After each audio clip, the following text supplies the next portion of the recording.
Good morning. I want to share a little bit of my trauma and healing journey.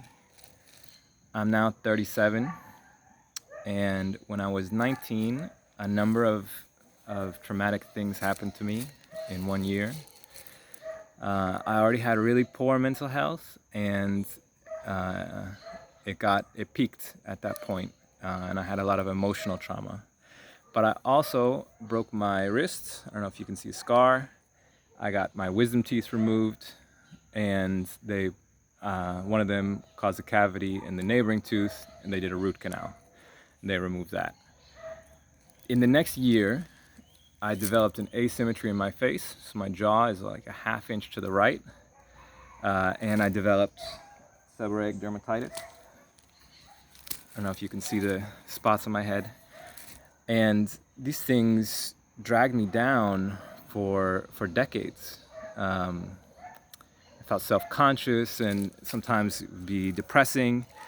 I had chronic sinus issues. Sometimes the junk from my head, particularly if I was very stressed, if my mental health was really poor, the junk from my head would drain, and I would get swellings in my armpits and all over.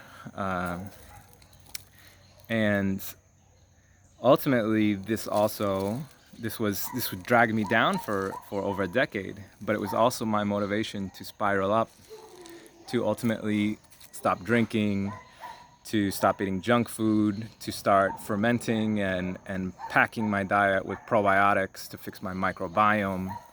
Some of these things might be fungal.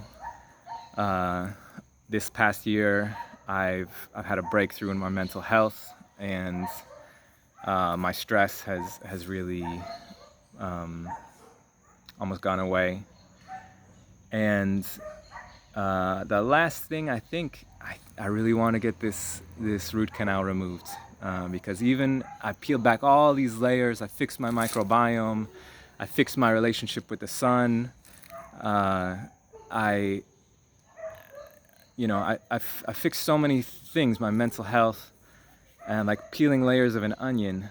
And I fixed my sinus issues through all this and some of the other symptoms, but I still have some of the dermatitis. And the kind of chronic infection, I can't overcome it. And I really think it's that tooth. When they do a root canal, it leaves some dead tissue in there, and I've heard many people talk about chronic sinus issues and so on. So that's my story, and wish me luck, and you can heal too. Just take it step by step, peel that onion.